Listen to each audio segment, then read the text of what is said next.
بسم اللہ الرحمن الرحیم۔ السلام علیکم ورحمۃ اللہ وبرکاتہ۔ دوستو، امید ہے کہ آپ سب خیر و عافیت سے ہوگے۔ میرے عزیز ساتھیوں، میں نے دعوت و تبلیغ کے تعلق سے پچھلے ویڈیو میں یہ بات پیش کی تھی کہ ہم دعوت و تبلیغ والے سالانہ چلہ بھی لگاتے ہیں، سالانہ 4 ماہ بھی لگاتے ہیں، ماہانہ 3 دن اور 10 دن بھی لگا رہے ہوتے ہیں، مسجد کو 2.5 گھنٹے بھی دے رہے ہوتے ہیں، ہفتے کے 2 گشت بھی کر رہے ہوتے ہیں، انفرادی ملاقاتیں بھی چل رہی ہے، لیکن پھر بھی ہماری دعوت کا اثر لوگوں پہ نہیں ہو رہا۔ آخر اس کی وجہ کیا ہے؟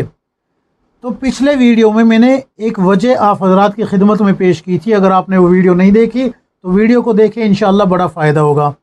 آج بھی کچھ ایسی ہی وجوہات آپ حضرات کی خدمت میں پیش کر رہا ہوں، ویڈیو کو دھیان سے دیکھنا، انشاءاللہ اس میں بھی بڑا فائدہ ہوگا۔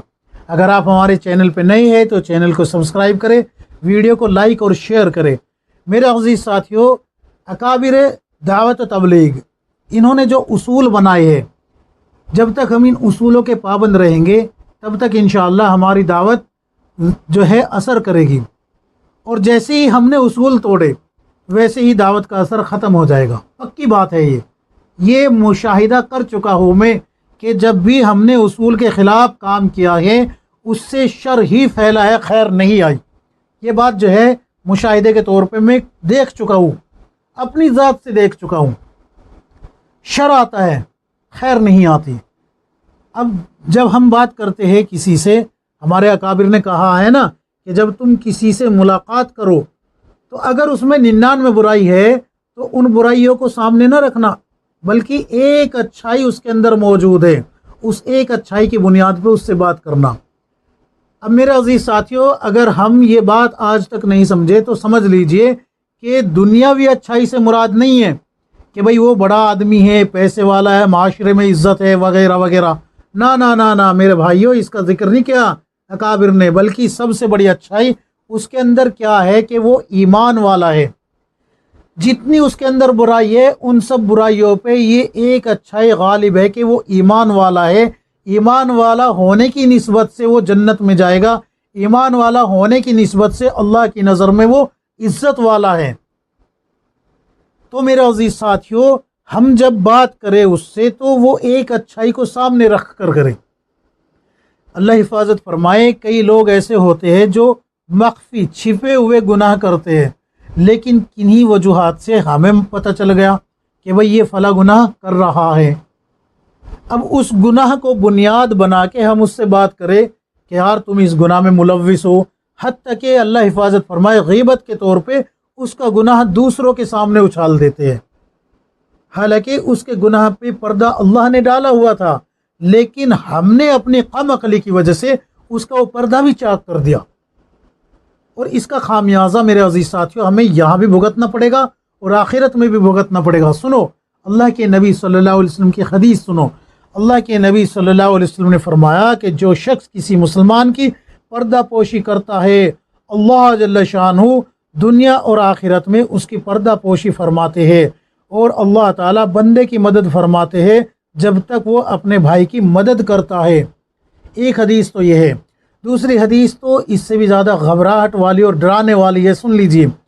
فرمایا نبی کریم صلی اللہ علیہ وسلم نے کہ جو شخص کسی مسلمان کی پردہ پوشی کرتا ہے، اللہ جل شانہ قیامت کے دن اس کی پردہ پوشی فرمائے گا، اور جو شخص کسی مسلمان کی پردہ دری کرتا ہے، پردہ دری یعنی کہ ایک پردے اکھاڑتا ہے، پردے اٹھا دیتا ہے، اس کے گناہوں کو کھول دیتا ہے، ظاہر کر دیتا ہے، تو اس کے بارے میں اللہ تبارک و تعالیٰ نے فرمایا، نبی صلی اللہ علیہ وسلم نے فرمایا کہ اللہ تبارک و تعالیٰ اس کی پردہ دری کر دے گا، اس کے پردوں کو، اس کے عیبوں کو کھول دے گا، اور اس کو گھر بیٹھے رسوا کر دے گا، ذلیل کر دے گا۔ اور اگر ہم یہ سمجھتے ہیں کہ ہمارے گناہوں پہ تو پردہ پڑا ہوا ہے، تو اللہ تبارک و تعالیٰ قرآن میں فرما رہا ہے ان ربک لبالمرصاد۔ اللہ تبارک و تعالیٰ فرما رہا ہے کہ ایک آنکھ ہے جو تمہیں ہر وقت دیکھ رہی ہے، غافل نہیں ہے کوئی، اللہ کی طرف سے کوئی غفلت نہیں ہے کہ بھئی اللہ ہمارے اعمال سے معاذ اللہ غافل ہو گیا۔ نہ، اللہ تو غفلتوں سے پاک ہے۔ ہاں، ہماری ہر حرکت اللہ رب العزت نوٹ کر رہا ہے۔ اس لیے میرے عزیزوں، کسی کو بھی جب ہم دعوت دیں تو اس کی برائیوں کو سامنے رکھ کے بات نہ کرے کئی لوگ سوال کرتے ہیں یہ دعوت و تبلیغ والے نیکی نیکی نیکی کا حکم کرتے رہتے ہیں، برائی سے روکتے نہیں۔ میرے عزیز ساتھیوں، برائی سے روکتے ہیں لیکن روکنے کا طریقہ دوسرا ہے۔ یہ تو میں نے جو ہے وہ باتیں بتائی ہے جو آج ان لوگوں میں جو جوش میں آ کے دعوت کا کام کر رہے ہیں، ان لوگوں کے بارے میں بات بتائیے جو جوش میں آ کے ہوش کھو بیٹھتے ہیں اور وہ اپنے آپ کو تو یہ سمجھنے لگتے ہیں کہ بھئی میں نیکوکار ہوں اور اللہ کا برگزیدہ بندہ ہوں اور بس سامنے والا ہی گناہ گار ہے۔ یہ تو وہ لوگ ہیں، لیکن قرآن کریم کہہ رہا ہے، سنیں دھیان سے سنیں، اللہ تبارک و تعالی فرماتا ہے قرآن کریم میں حضرت موسیٰ علیہ السلام کو جس وقت فرعون کو دعوت دینے کے لیے اللہ نے موسیٰ علیہ السلام کو بھیجا، تو اس وقت جو ہے اللہ نے حضرت موسیٰ علیہ السلام سے کہا کہ فرعون سے نرمی سے بات کرنا شاید وہ نصیحت قبول کر لے۔ مامون رشید یہ خلیفہ ہوئے ہیں نا، ان کو ایک شخص نے سختی کے ساتھ، سخت کلامی کے ساتھ نصیحت کی۔ جب یہ نصیحت کی نا سخت کلامی کے ساتھ، تو حضرت نے یہ فرمایا کہ نرمی سے نصیحت کرو، نرمی اختیار کرو۔ کیوں؟ اس لیے کہ تم جو ہے حضرت موسیٰ علیہ السلام اور حضرت ہارون علیہ السلام سے بڑے داعی نہیں ہو اور نصیحت کرنے والے نہیں ہو، اور میں فرعون سے بڑا ظالم اور مجرم نہیں ہوں۔ کیوں؟ اس لیے کہ فرعون نے دعویٰ کیا تھا انا ربکم الاعلی، کہ میں ہی پروردگار ہوں۔ تو مامون رشید کہہ رہے ہیں کہ نرمی سے نصیحت کرو، اور اللہ کے نبی صلی اللہ علیہ وسلم نے صاف لفظوں میں یہ بتا دیا کہ اگر تم کسی کا پردہ چاک کرو گے تو پھر جو ہے اللہ تبارک و تعالی تمہیں گھر بیٹھے رسوا ذلیل کر دے گا۔ یاد رکھو، اگر کسی کے آپ کے سامنے مخفی چھپے ہوئے گناہ آ جائے تو ان کو ظاہر نہ کرو کسی کے سامنے، بلکہ اس کو آہستہ سے چپکے سے نصیحت کر دو، بھائی اللہ کی نافرمانی نہ کرو، اللہ کی نافرمانی سے باز آ جاؤ، اللہ غفور رحیم ہے، اللہ بڑا ہے، اللہ تبارک و تعالی معاف کرنے کو پسند فرماتا ہے۔ اس کو جو ہے مسجد لے کے آئے، اس کو سمجھائے، اس کو نیکی کی تلقین کرے۔ دیکھو کئی لوگ یہ جو سوال کرتے ہیں نا کہ یہ دعوت و تبلیغ والے جو ہے یہ بس نیکی کا حکم کرتے ہیں، برائی سے نہیں روکتے، تو سنو، اللہ کے نبی صلی اللہ علیہ وسلم کے پاس ایک صحابی آئے، آ کے کہنے لگے یا رسول اللہ، یہ فلاں شخص ہے، یہ جو ہے رات بھر عبادت کرتا ہے اور صبح اٹھتے ہی چوری کر لیتا ہے۔ اب شریعت کا تقاضا کیا تھا؟ شریعت کا تقاضا یہ تھا کہ آپ صلی اللہ علیہ وسلم اس کو بھی بلاتے اور ان کو بھی سامنے رکھتے، اور دونوں کو سامنے رکھ کے پھر جو ہے گواہ اور دلیلیں پیش کر کے اگر چوری ثابت ہو جاتی تو اس کے ہاتھ کاٹ دیا جاتا، لیکن اللہ کے نبی صلی اللہ علیہ وسلم نے ایسا نہیں کیا، بلکہ یہ فرمایا کہ ان قریب اس کی نماز اس کو اس برے فعل سے روک لے گی، ان الصلاۃ تنہی عن الفحشاء والمنکر، کہ بے شک نماز روکتی ہے بے حیائی اور بری باتوں سے۔ تو میرے عزیز ساتھیوں، اگر کسی کو برائی میں دیکھے تو اس کو تنہائی میں بیٹھا کے سمجھائے، اس کو روکے برائی سے، لیکن اس کا جو ہے نا تماشا نہ بنائے، اس کی عزت نہ اچھالے۔ اللہ کے نبی صلی اللہ علیہ وسلم نے بیت اللہ کو دیکھ کے، کعبہ کو دیکھ کے فرمایا، اے کعبہ، اے اللہ کے گھر، تو کتنا پاکیزہ ہے، تیری خوشبو کتنی عمدہ ہے اور تو کتنا قابل احترام ہے، لیکن مومین کی عزت تجھ سے کہیں زیادہ قابل احترام ہے۔ ایک مقام پہ فرمایا کہ اگر کوئی بیت اللہ کو 100 بار بنائے اور 100 بار گرا دے، مجھے اتنا غم نہیں ہوگا جتنا کہ ایک مومین کی عزت سے، ایک مومین کی آبرو ریزی کرنے کا غم ہے، کہ کوئی کسی مومین کی آبرو ریزی کرے۔ میرے عزیز ساتھیوں، اللہ کے نبی صلی اللہ علیہ وسلم کی خدمت میں ایک شخص آئے، آ کے کہنے لگے یا رسول اللہ، مجھے زنا کی اجازت دے دیجیے۔ اللہ کے نبی صلی اللہ علیہ وسلم نے فرمایا کہ بھائی بیٹھو، قریب کیا اپنے اور قریب کر کے کہا کہ کیا تم یہ پسند کرو گے کہ کوئی تمہاری ماں سے زنا کرے؟ کیا تم یہ پسند کرو گے کہ کوئی تمہاری بہن سے، تمہاری پھوپھی سے، تمہاری بیٹی سے زنا کرے؟ سارے رشتے گنوائے اللہ کے نبی صلی اللہ علیہ وسلم نے۔ ان سارے رشتوں کے بارے میں وہ شخص کہنے لگے کہ یا رسول اللہ، ہرگز نہیں چاہتا۔ تو اللہ کے نبی صلی اللہ علیہ وسلم نے فرمایا کہ پھر وہ لوگ بھی نہیں چاہتے جن کی وہ ماں ہے، بہن ہے، بیٹی ہے، خالہ ہے، پھوپھی ہے، وغیرہ وغیرہ، تو اللہ کے نبی صلی اللہ علیہ وسلم نے سینے پہ ہاتھ رکھا اور اللہ سے دعا کی، یا اللہ اس کے دل کو پاک کر دے، گندگی سے اس کے دل کی گندگی نکال دے اور اس کے دل میں زنا کی کراہت ڈال دے۔ تو لکھا ہے کہ وہ شخص کے نزدیک سب سے جو کراہت والا کام تھا، جو بغض والا کام تھا، پھر وہ زنا تھا۔